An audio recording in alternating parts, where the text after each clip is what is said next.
नमस्कार साथियों, मैं सुभाष नायक आपका एक बार फिर से आपके अपने YouTube channel history by Krishna Sandeep sir में स्वागत करता हूं।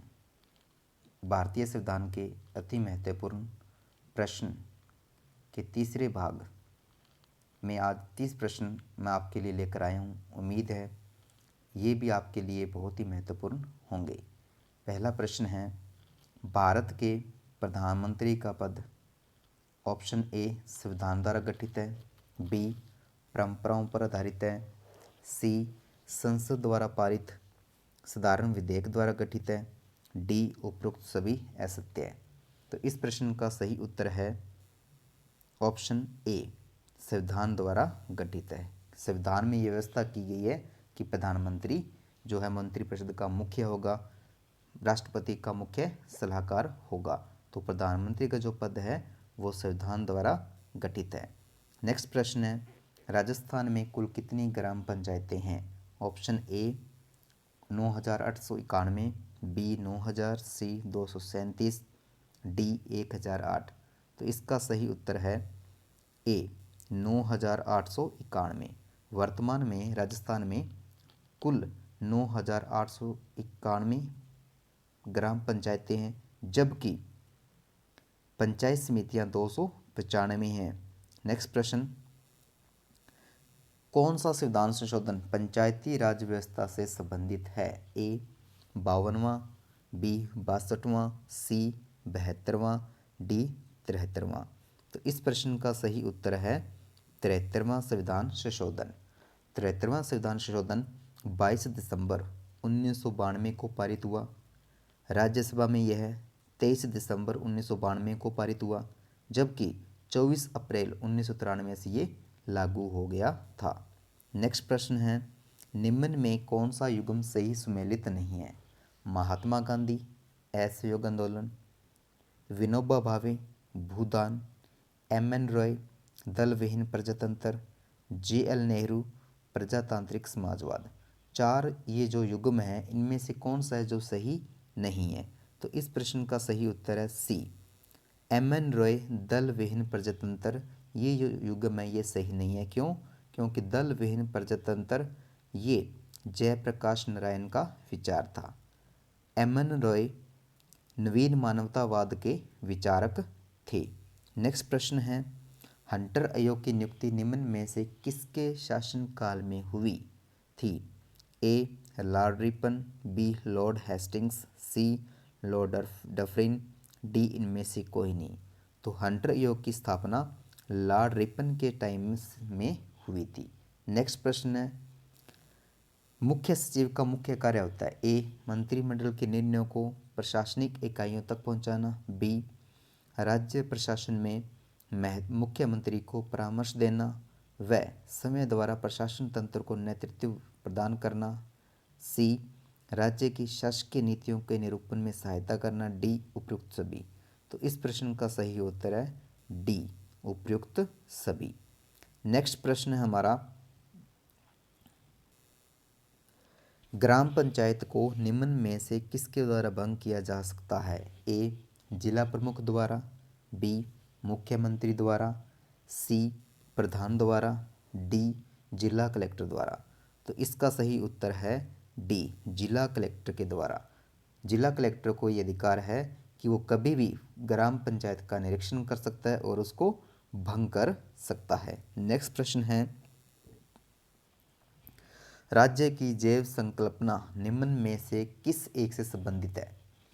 ए मैकियावेली, बी अरस्तु, सी थॉमस हॉब्बस, डी कार्ल मार्क्स। तो इस प्रश्न का सही उत्तर है अरस्तु। राज्य की संकल्पना का जो विचार था वो अरस्तु का था। अरस्तु के अनुसार राज्य एक प्राकृतिक एवं नैतिक संस्था थी, जबकि मैकियावेली, थॉमस हॉब्बस, कार्ल मार्क्स के अनुसार राज्य एक कृत्रिम संस्था थी। ऐसा उनका विचार था। नेक्स्ट प्रश्न है, वर्तमान में कितने राज्यों में द्विसदनीय विधायिका है? ए 5 राज्य, बी 6 राज्य, सी 7 राज्य, डी 8 राज्य। तो इस प्रश्न का सही उत्तर है सी 7 राज्य। वर्तमान समय में भारत के 7 राज्यों में द्विसदनीय विधायिका है और ये 7 राज्य कौन कौन से मैं आपको बताना चाहता हूँ। बिहार, महाराष्ट्र, उत्तर प्रदेश, आंध्र प्रदेश, कर्नाटक, तेलंगाना, जम्मू कश्मीर आदि 7 राज्यों में द्विसदनीय विधायिका है। नेक्स्ट प्रश्न है, पंचवर्षीय योजना को अंतिम अनुमोदन कौन देता है। ए प्रधानमंत्री, बी वित्त मंत्री, सी योजना आयोग, डी राष्ट्रीय विकास परिषद। तो इस प्रश्न का राइट आंसर है डी राष्ट्रीय विकास परिषद। पंचवर्षीय योजना को अंतिम अनुमोदन राष्ट्रीय विकास परिषद देती है। नेक्स्ट प्रश्न है, भारत में अनुसूचित जातियों, जनजातियों और आंग्ल भारतीयों को विशेष प्रावधान शुरुआत में कब तक के लिए दिया गया था। ए 1991, बी 1960, सी 1982, डी 1975। तो इस प्रश्न का सही उत्तर है बी 1960 कि भारत में अनुसूचित जातियों, जनजातियों और आंग्ल भारतीयों को जो विशेष प्रावधान थे वो शुरू में 1960 तक थे, परंतु उसके बाद प्रत्येक 10 वर्ष के लिए उनको आगे आगे बढ़ाया गया। उसके बाद में 2009 में 95वें संविधान संशोधन के द्वारा इसको 2020 तक के लिए बढ़ाया गया है। नेक्स्ट प्रश्न है, राज्य के नीति निर्देशक तत्वों में निम्नलिखित में से कौन से प्रावधान शामिल है। ए नंबर 1, वे लक्ष्य और उद्देश्य जो समाज को अपनाने चाहिए। 2, मूल अधिकारों के अतिरिक्त ऐसे अन्य अधिकार जो व्यक्तियों को मिलने चाहिए।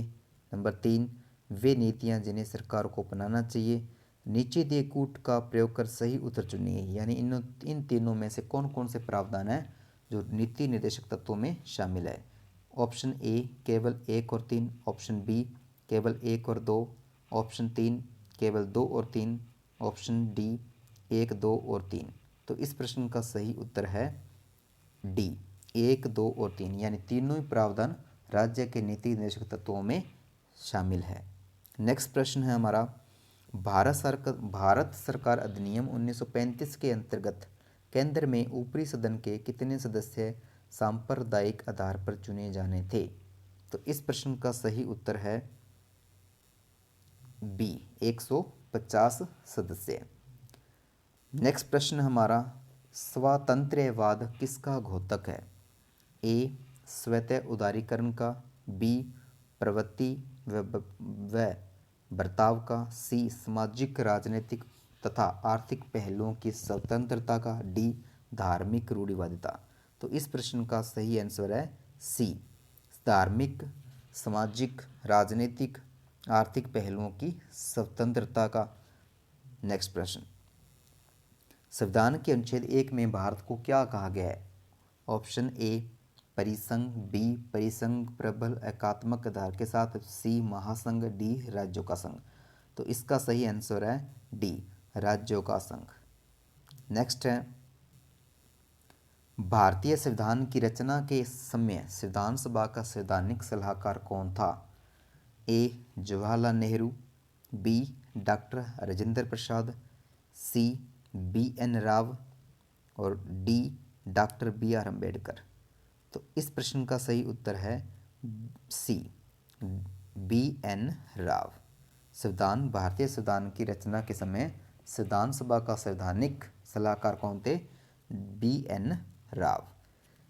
और कब BN राव को 1946 में इसका सलाहकार बनाया गया।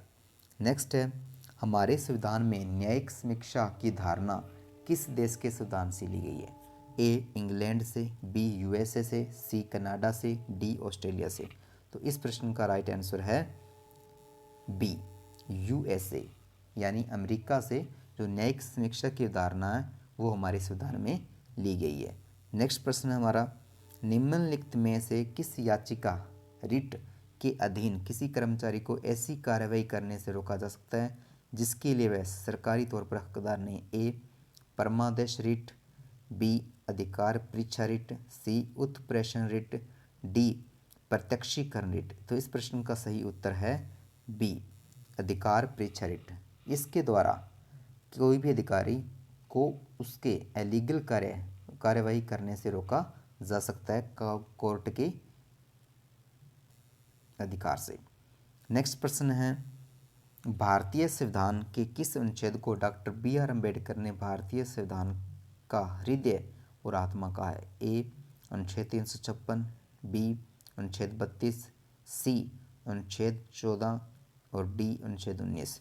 तो इस प्रश्न का सही उत्तर है बी अनुच्छेद 32। अनुच्छेद 32 को डॉक्टर बी आर अम्बेडकर ने भारतीय संविधान का हृदय और आत्मा कहा है, जो संवैधानिक उपचारों का मूल अधिकार से संबंधित अनुच्छेद है। नेक्स्ट प्रश्न है हमारा,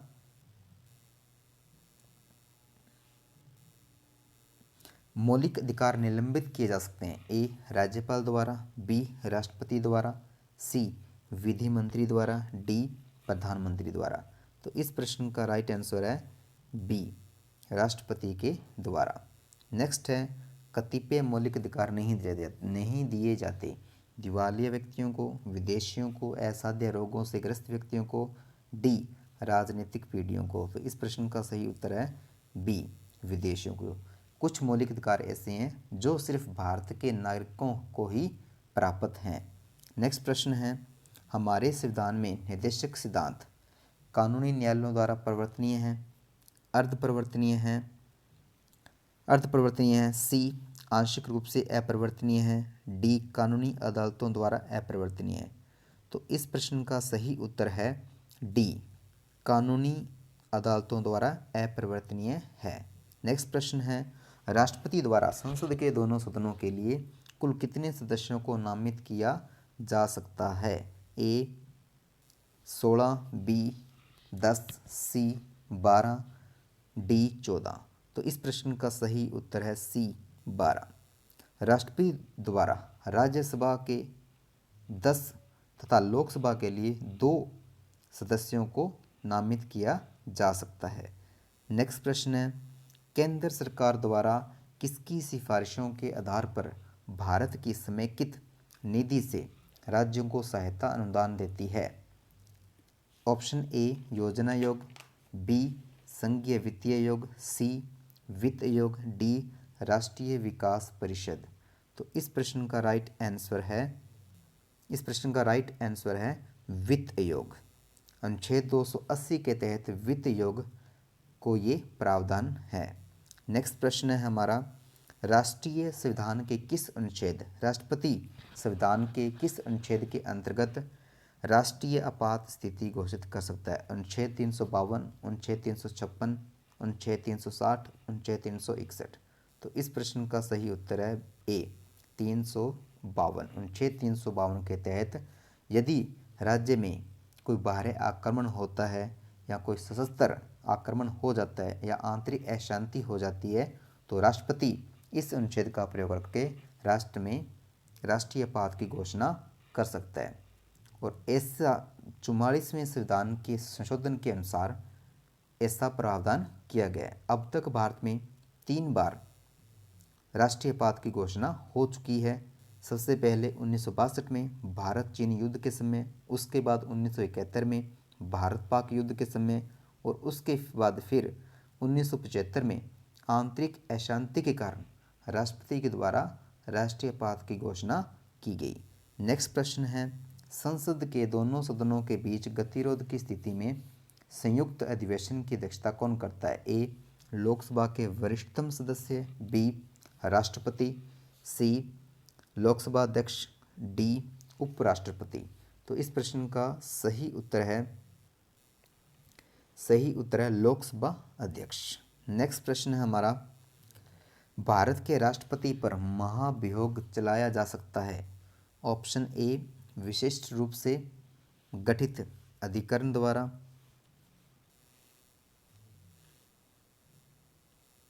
बी उच्चतम न्यायालय द्वारा, सी केंद्रीय मंत्रिमंडल द्वारा, डी संसद द्वारा।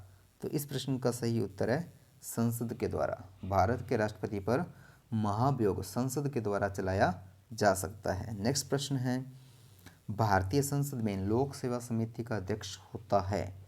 विपक्षी दल का नेता, बी लोकसभा का अध्यक्ष, सी लोकसभा का उपाध्यक्ष, डी राज्यसभा का अध्यक्ष। तो इस प्रश्न का सही उत्तर है विपक्षी दल का नेता।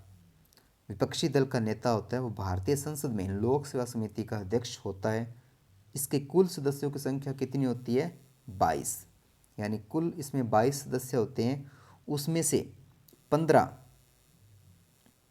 सदस्य हैं वो लोकसभा से, और उसके बाद 7 सदस्य राज्यसभा से चुने जाते हैं, यानी निर्वाचित किए जाते हैं। नेक्स्ट प्रश्न है, यह कौन तय करता है कि संसद में रखा जाने वाला कोई विधेयक विशेष धन विधेयक है या नहीं? ऑप्शन ए राष्ट्रपति, बी अध्यक्ष राज्यसभा, सी अध्यक्ष लोकसभा, डी मंत्रिमंडल। तो इस प्रश्न का सही उत्तर है सी लोकसभा अध्यक्ष। यानी लोकसभा अध्यक्ष ये तय करता है कि कोई विधेयक वो धन विधेयक है या नहीं, और ऐसा वो अनुच्छेद 110(3) व अनुच्छेद 110(4) के तहत करता है। नेक्स्ट प्रश्न है और आज की श्रृंखला का लास्ट प्रश्न है, 1 वर्ष तक राजस्व एकत्र करने का प्रस्ताव सरकार किस विधेयक द्वारा करती है? ए आर्थिक विधेयक, बी वित्त विधेयक, सी अनुपूरक विधेयक, डी उपयुक्त में से कोई नहीं। तो इस प्रश्न का सही उत्तर है बी वित्त विधेयक। तो साथियों आज की ये सीरीज समाप्त होती है। उम्मीद है आपको पसंद आई होगी। तो साथियों आपसे उम्मीद करते हैं कि ये प्रश्न भी आपके लिए महत्वपूर्ण होंगे। अगर आपको हमारा चैनल अच्छा लगता है तो इसे लाइक और शेयर ज़रूर करें। इसके अलावा जो सबसे महत्वपूर्ण बात ये है कि हमारे लिए जो भी सुझाव बनता है वो सुझाव ज़रूर दें। आपके सुझाव हमारे लिए बहुत ही मूल्यवान हैं। धन्यवाद।